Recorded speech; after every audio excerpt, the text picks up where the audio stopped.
Good morning and happy Super Bowl day. Thanks for getting up with us as you kick off your Sunday. It is 6 a.m. I'm Libby Dowsa alongside Daisy Caballero. Yes. Big day. Big day. Yeah, we're talking Super Bowl Sunday. Now, we are this morning, we're asking who are you rooting for in the big game, and we want to hear from you. What is Marge doing there, right? Yes. So we're asking, we have a poll up on KGW.com. You can also scan the QR code on your screen right now. So Daisy, the question is, are you rooting for the Chiefs, the Eagles, or are you taking the Marge Simpson approach and rooting for both teams just to have a good time? You know what? That's her vote, just to have a good time. Just have a good time, and that's what I'm hoping for as well. I'm excited for the halftime show to see Kendrick, and then also speaking to a lot of women out there. Yes, and also maybe a performance with SZA, another artist, and maybe few other artists too. So yes, that's me. What about you? I'm saying Chiefs. Okay. I saw the quarterback show where they did the documentary with quarterbacks, and so that's where I got on board. And so I'm a new fan, but always a fan of Super Bowl. Absolutely. So we will keep you updated throughout the morning on that poll, so be sure to participate. I'm excited what people are going to be voting for, and it's honestly going to be a pretty good day. Good. I think it's going to be a pretty good day if you are wanting to do any, cookouts. I know it's probably going to be pretty cold today, of course, as it has been for the past few weeks. But we should be actually seeing some sunshine and a lot more clearing than we have been seeing the last few days. At least that's what the models are showing for the time being. Currently right now, also through the satellite and radar, just a few showers off the Oregon coast. Not a lot of precipitation officially coming down. Here in the Rose City, we're cloudy, 37 degrees, and as you can see, also dealing with some fog. And it's not just us, it's folks over in Scappoose, less than a mile of visibility, some pockets over to the Oregon coast for Tillamook, and then also as we're going down the I-5 corridor. Quick look at your current temperatures right now. Here they are, 34 degrees. For Beaverton, good morning, 35 for King City, 36 for Westland, 33 for Happy Valley, a little bit cooler there, 37 for Salem, 32 for Corvallis, 31 for the Dalles. So here's your day at a glance. By noon, mostly sunny skies, right about 42 degrees, and then by 5 o'clock, we'll be right back down to the 40s. So very similar conditions to what we saw yesterday, but a lot more to talk about coming up. Back to you, Libby. Thank you, Daisy. Our top story, the ongoing healthcare workers strike at multiple Providence hospitals. Saturday, polls closed on the two remaining votes. Workers at Providence St. Vincent approved their agreement while nurses at Providence Medford rejected it. That means the strike will go on. In a statement, Providence Medford said they will explore next steps with federal mediators and the union. Our Celine Stevens spoke with the union before this latest announcement came down. Providence can do better, and if they want this strike to end, they must do better. The largest healthcare worker strike in state history hit the 1-month mark Saturday, and it appears there's no end in sight. This is about more than money. It's about respect. Nurses here at Providence hospitals have carried this community through a pandemic. We've worked short-staffed. Instead of acknowledging our worth, Providence treats us like an expense they'd rather not pay. Saturday, Providence said in a statement that the Oregon Nurses Association have guaranteed a longer strike for its members. But nurses expressed frustration about the deal Providence proposed related to not receiving retroactive pay for the time they didn't have a contract. Providence owes nurses back pay. They have the resources to pay what is owed, yet they refuse. Instead, they've dangled the idea of a ratification bonus, a bonus in lieu of retroactive pay. Providence said in a statement nurses were offered an average 20% increase over 3 years, and the ratification bonuses were up to $10,000.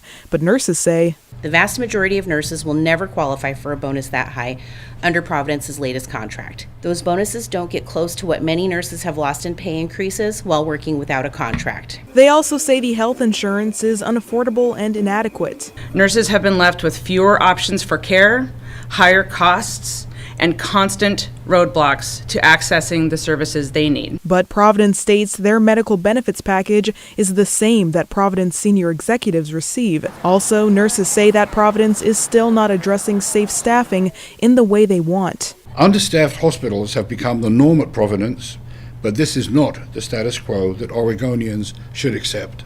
Nurses say this is not just about them, but their patients and improving their quality of care. What we're trying to do is establish the care we can provide for our communities into the future. We miss taking care of our communities. We want to be back in there too. We love our jobs. We love getting to work with each other as well, and our patients feel all of that. And that was Celine Stevens reporting. It is a tough decision for a beloved Milwaukee-based company.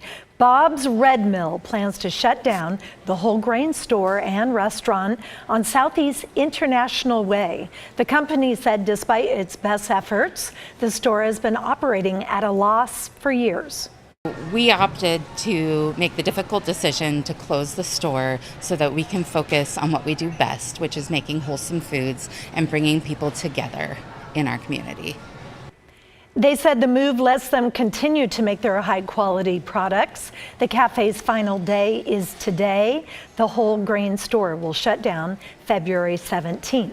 Bob's Red Mill says they've offered new positions to their store employees, as well as career counseling to those who want to look elsewhere. An update on a homicide investigation in Wilsonville. Clackamas County Sheriff's deputies have arrested a Salem man in connection to the death of 41-year-old Catherine Cross. Cross's body was found inside an RV on New Year's Eve. The sheriff's office said deputies identified 51-year-old Jason Perillo as the suspect through surveillance video. They said the two were acquaintances. Perillo is being held without bail on second-degree murder charges, among others. In Southeast Portland, a driver is in the hospital with life-threatening injuries after they were thrown from their car Saturday morning. First responders went to Southeast Harold Street, just off of 122nd. Portland police say it took life-saving efforts to stabilize the driver and get him to the hospital. No one else was hurt. That driver was cited for DUI, reckless driving, and driving with a suspended license. Neighbors in Northeast Portland say they're already seeing a difference after police launched a mission to stop human trafficking along 82nd Avenue. Daisy Caballero looked at the results. The intersection of Northeast Sandy Boulevard and 82nd has a known history. Neighbors can attest to. We have always noticed a lot of ladies on 82nd, lots and lots of ladies. We've seen cars pull over and interact with them. It's a known hotspot for human trafficking, according to police. Last month, the agency's human trafficking unit conducted several successful missions in that area. We arrested or cited 30 people. We don't typically see that sort of payoff. We did this time. Mike Benner with PPB says charges include commercial sexual solicitation and unlawful prostitution, or people offering to pay providers for sex.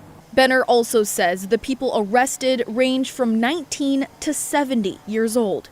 We will work with our partners at the Multnomah County District Attorney's Office to hold these people accountable for their criminal behavior.